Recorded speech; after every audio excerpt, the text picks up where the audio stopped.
ધોરાજીમાંથી ફરી ટેકાના ભાવે તુવેર ખરીદી શરૂ થઈ। સરકારે તુવેરની ખરીદી ફરી શરૂ કરવાનો નિર્ણય કર્યો છે। તો સરકારના નિર્ણય બાદ આજે ધોરાજીમાં ફરી ટેકાના ભાવે તુવેરની ખરીદીની શરૂઆત થઈ છે। રજીસ્ટ્રેશન થયેલ તમામ ખેડૂતોની તુવેર ટેકાના ભાવે ખરીદી કરવામાં આવશે। તો ટેકાના ભાવે તુવેરની ખરીદીની શરૂઆત થતાં ખેડૂતોમાં ખુશીનો માહોલ જોવા મળી રહ્યો છે। વહેલી સવારથી જ ખેડૂતો તેમની તુવેર લઈને ખરીદ સેન્ટર પર પહોંચી રહ્યા છે।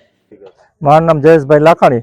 ધોરાજી તાલુકાની અંદર તુવેરનું રજીસ્ટર થઈ ગયેલું હતું, પણ તુવેર ઘણા ખેડૂતની બાકી હતી અને ગુજરાત સરકારે અને રાઘુજીભાઈ પટેલે તાત્કાલિક નિર્ણય લઈને 1 મહિનો લગન તુવેર ચાલુ કરવાનું કહી દીધું અને કોઈ પણ ખેડૂત બાકી ન રહે એના માટે એ નિર્ણય આવકારીએ છે અને ખેડૂતને રાહતના સારા સમાચાર મળ્યા છે અને સરકાર ગુજરાત સરકારનો નિર્ણય સારામાં સારો છે।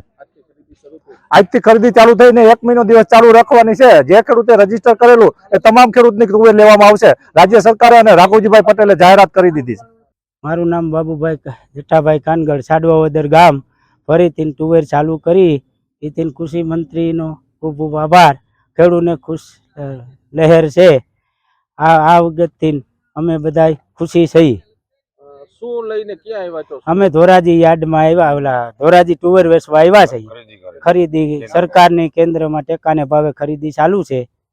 અમે તુવેર લઈને આવ્યા છીએ। મેં પાછું ચાલુ કર્યું એને માટે આભાર। કેવા ખુશ છો સરકારના નિર્ણય? કાંઈ ઘટે નહીં, ખરેખર હારામ હારું છે।